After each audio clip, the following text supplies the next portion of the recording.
Hi friends, ఇప్పుడైతే మనము 39 అడుగులు ఉన్న ఏకశిల ఆంజనేయ స్వామి దేవస్థానానికి అయితే వెళ్తున్నాము. ఇది వచ్చేసి అంపాపురం గ్రామంలోనే కులవైన క్షేత్రం అనమాట. ఈ దేవస్థానం అయితే బెంగళూరు అనంతపురం హైవే ఉంది కదా, హైవే నుంచి అయితే 1 కిలోమీటర్ అయితే ఉంటుంది. ఈ క్షేత్రం చాలా అద్భుతంగా అయితే ఉంటుంది. ఒకసారి అయితే రండి, వెళ్ళి చూద్దాం. అంతా మట్టి రోడ్డేను, మట్టి రోడ్ అంటిపోవాలా కొండపైన కనిపిస్తుంది కదా అక్కడ పైన, అదేనమాట ఏకశిల ఆంజనేయ స్వామి. చాలా అద్భుతంగా అయితే ఉంటుంది క్షేత్రము. రండి.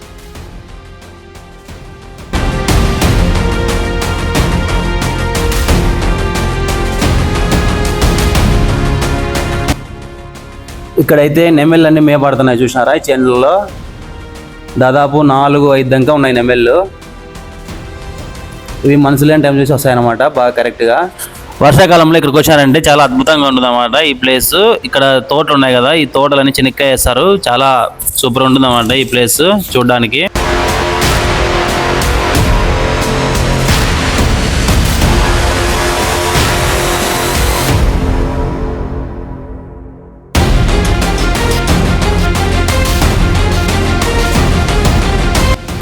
ఇక్కడ కనిపిస్తున్నారు కదా ఈ ఫోటోలో వేదవతి ఈశ్వరయ్య స్వామి అనమాట. వీళ్ళేనమాట కట్టించింది దేవస్థానం. అయితే ఈ దేవస్థానం వ్యవస్థాపకులు అయితే వీళ్ళే. ఇప్పుడు మనం ఇక్కడ పైకి అయితే వెళ్ళి ఒకసారి వినాయక టెంపుల్ వస్తుందన్నమాట. ఫస్ట్ స్టార్టింగ్ లోనే ఇక్కడ వినాయక స్వామిని దర్శించుకుందాము రండి. ఇక్కడైతే గణపతి టెంపుల్కి అయితే రోజు క్లోజ్ చేసినారు. నేనైతే నెక్స్ట్ పైకి వెళ్ళి స్వామిని చూద్దాం.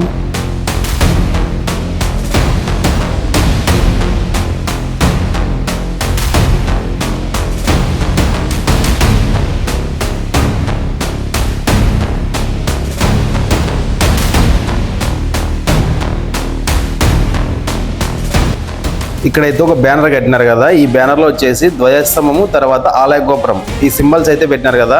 ఇలా ప్లానింగ్ అనమాట ఇక్కడ కట్టాలా అని చెప్పేసి. ఇవిగిన కట్టినారంటే ఇంకా చాలా అద్భుతంగా అయితే ఉంటుంది ఈ దేవస్థానము.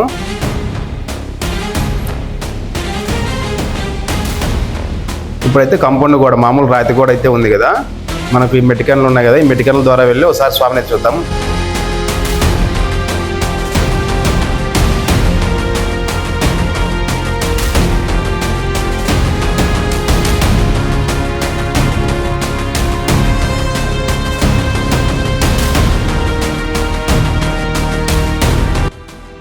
ఇక్కడైతే ఈ బొమ్మలు కానీ బాగా మలిచినారు. పైన అయితే చెంకు చక్రాలు అయితే మలిచినారు అనమాట. మనమైతే ఇప్పుడు అక్కడ గంట ఉంది కదా, ఆ గంట దగ్గరికి వెళ్ళి చూద్దాము. గంట ఒకసారి కొట్టినామంటే చాలా సౌండ్ వస్తుంది అనమాట ఈ గంట. ఒకసారి అయితే చూద్దాం, మనము ట్రై చేద్దాము.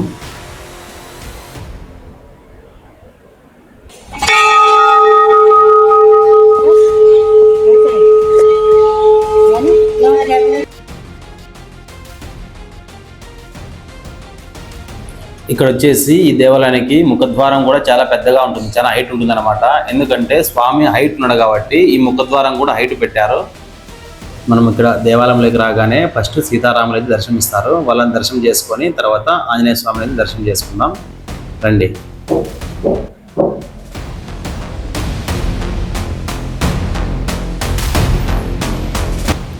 ఈ దేవస్థానానికి ఇక్కడ కట్టడానికి గల కారణం ఏమంటే, ఒకప్పుడు ఇక్కడ చిన్న దేవాలయం ఉండేదన్నమాట.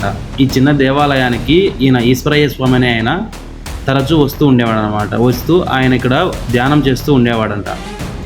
ధ్యానం చేస్తూ ఉంటే ఆయనకి ఎందుకో ఈ దేవస్థానంలో ఎక్కడా లేని విధంగా ఇక్కడ ఒక ఆంజనేయ స్వామిని ప్రతిష్ఠించాలని చెప్పేసి మనసులో అనుకున్నాడు అనమాట. అనుకున్న తరువుగానే ఆయనకు స్వామి కళ్ళలోకి వచ్చి నేను తోడుగా ఉంటాను, నువ్వు దేవస్థానాన్ని కట్టు అని చెప్పేసి ఆయనకైతే అభయం ఇచ్చాడట. ఇచ్చిన తర్వాత ఆయన ఇక్కడ ఈ దేవస్థానం కట్టినట్లుగా చెప్తున్నారన్నమాట.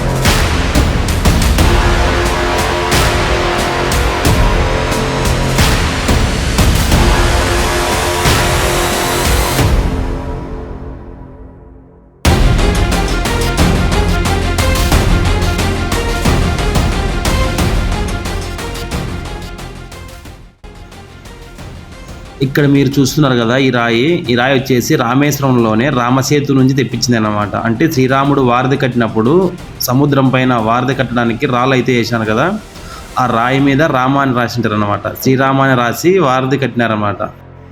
భక్తులు అయితే చూడడానికి ఒక గాజు దాంట్లో అయితే పెట్టినారనమాట, వాటర్ పోసి అందులో ఈ కాయిన్స్ అన్ని వేసినారు చూడండి ఒకసారి.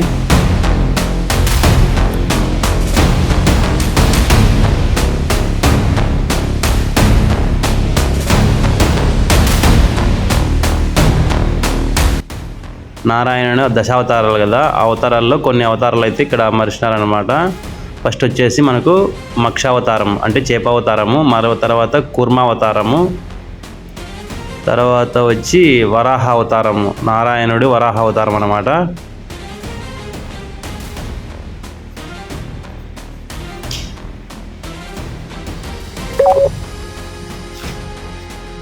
ఈ చుట్టూ శిల్పాలు కూడా బాగా చెక్కినారు, రాళ్ళకి డిజైన్స్ బాగా వేసినారు ఏనుగులన్నీ.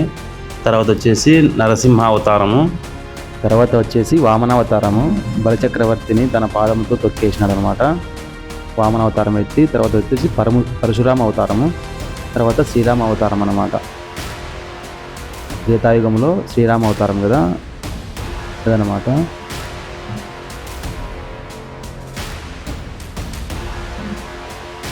ఇక్కడ చాలా అయితే ఉన్నాయి. తర్వాత వచ్చేసి శ్రీకృష్ణ అవతారము. ఇలా మొత్తం అవతారాలన్నీ గుడి చుట్టూ అయితే మలిచారన్నమాట. చాలా బాగున్నాయి. ఇప్పటికీ ఖచ్చితంగా 7 years అయిందన్నమాట కట్టి, దేవస్థానం కట్టి. చాలా అద్భుతంగా ఉంది. ఒకసారి రండి మీరు కూడా.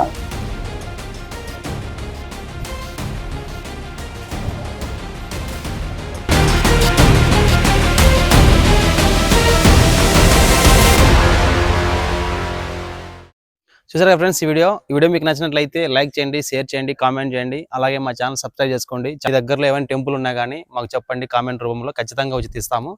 Thanks for watching.